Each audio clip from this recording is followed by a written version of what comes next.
What makes you such a good fighter?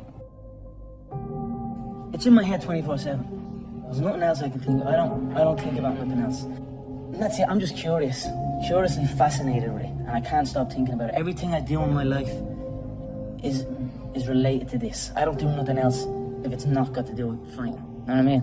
And that is why. You know what I mean? To be true, all you've got to do is show up. Is that not unhealthy? To me, what's unhealthy is living an unhealthy life. To me, what's unhealthy is getting up and going through the same day every day of your life, 9 to 5, in an office or in a, you know what I mean? That's unhealthy. That beats your mind. I don't work.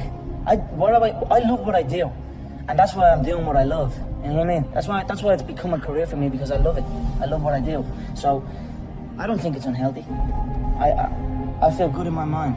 I mean, it's my life. First time riding an airplane, I was a senior going to a football game, and I went in the restroom on the airplane, and as I was washing my hands, there was a sign on the wall. And as I was walking out of the restroom, the sign said, as common courtesy to the person that's coming behind you, can you wipe the sink out and leave it better than you found it? And I said, as common courtesy to the generation that is coming behind me in life, everything that I touch, everything that I'm a part of, I vow to God that I will leave it better than I found it. You have to have a reason for waking up every day. Just put one foot in front of the other. And there will be times where you will be down. But in order to get there, tomorrow may be harder than today. But it has to be a never-ending task. When you get to point A, you'll be going to point B. And you'll never reach the level that you want to reach until you breathe your last breath. And that's where people mess up. That's where people give up. When they reach a certain level in life, they're satisfied. Never be satisfied. Go beyond your dreams. Go beyond your goals. And you will inspire the world by just being you. Like, I get thousands of emails a week. How do I find my passion? And literally I reply, I don't know. I don't. I would tell you, my punchline is, what would you do if you could just do it all the time? I actually do that.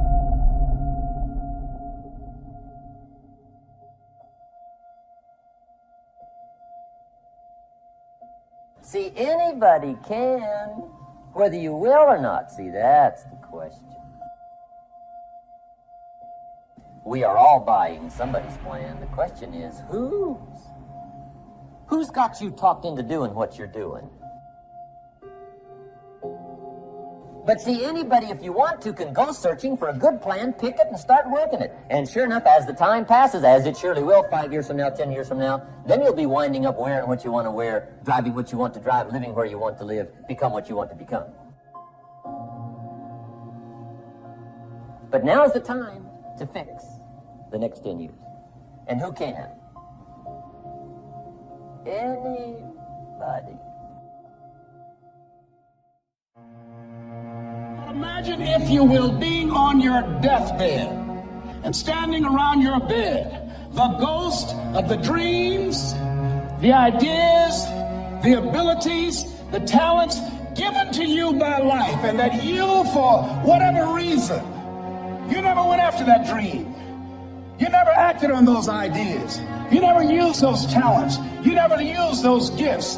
And there they are, standing around your bed, looking at you with large, angry eyes, saying, we came to you, and only you could have given us life. And now we must die with you forever. And the question is, if you die today, what dreams, what ideas, what talents, what books, what music, what leadership, what voice will die with you? What if you live your whole life only to discover that it was wrong? That it was wrong. That you were chosen to do something else and you didn't do it. Continue to do those things that you know that work for you after you have evaluated yourself in the situation. Continue to move. Stay busy, stay busy, stay busy. Find somebody that you can help so you can forget about you for a moment. See, sometimes the best thing to do is to be. Sometimes you have to just back up and go within yourself. A bow and arrow, you can't take a bow and just push it out an arrow. You just can't push the arrow out.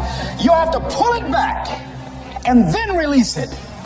Sometimes you have to back up and go within and pray and meditate and recharge your batteries. Go away, clear your head, and then come back and look at it from a different vantage point. Don't operate while you are under the spell or the effect of what's going on.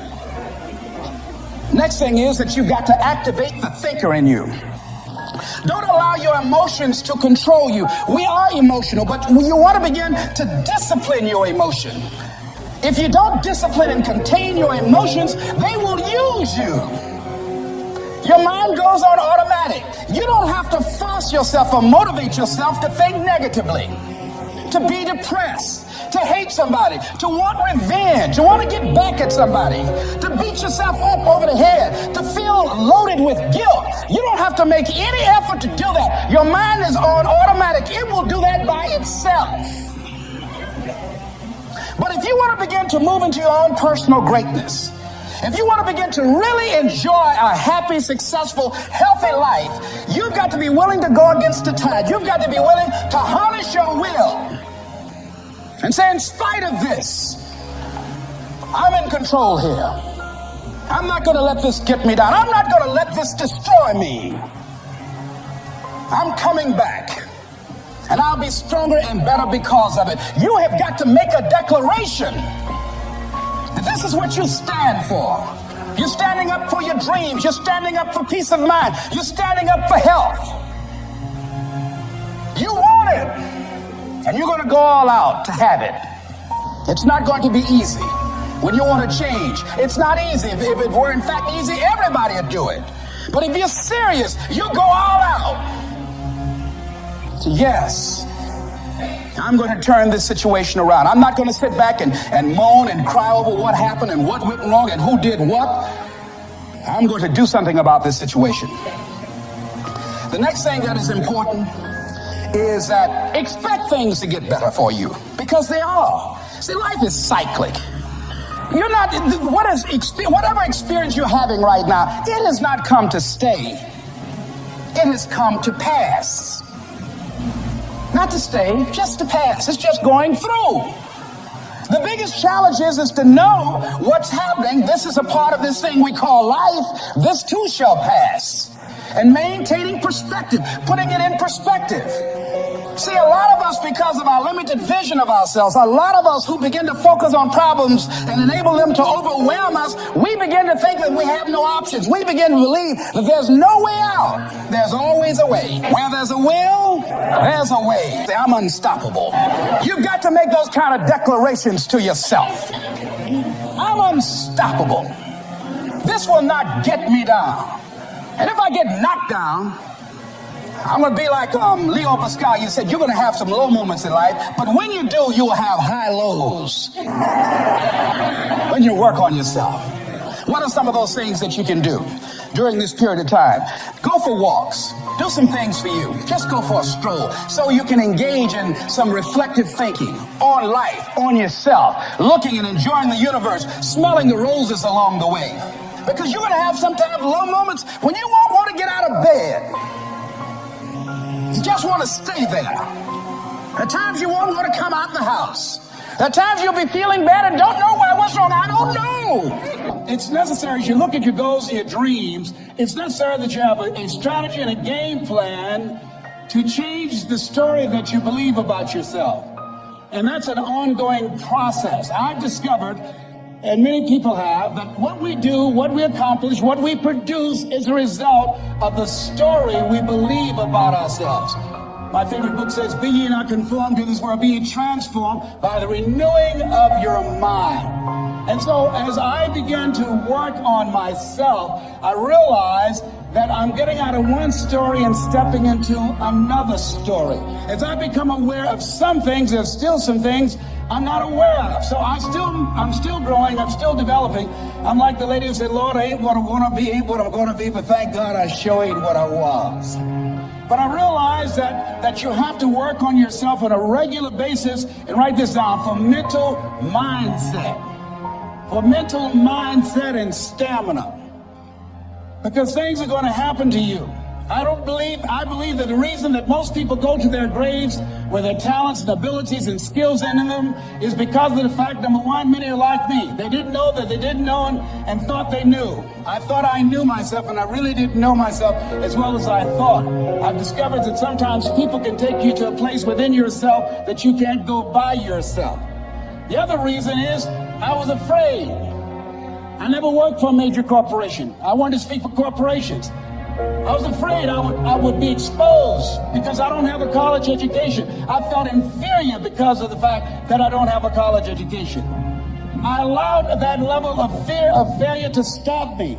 And because I never had any experience in it, I assumed that I could not do it. I was paralyzing myself by believing and assuming the limited part of myself as opposed to believing that I had something special. You have something special. There's something you want to do. Because you don't know how to do it doesn't mean that you can't learn. I like something that I heard. You don't have to be great to get started, but you have to get started to be great.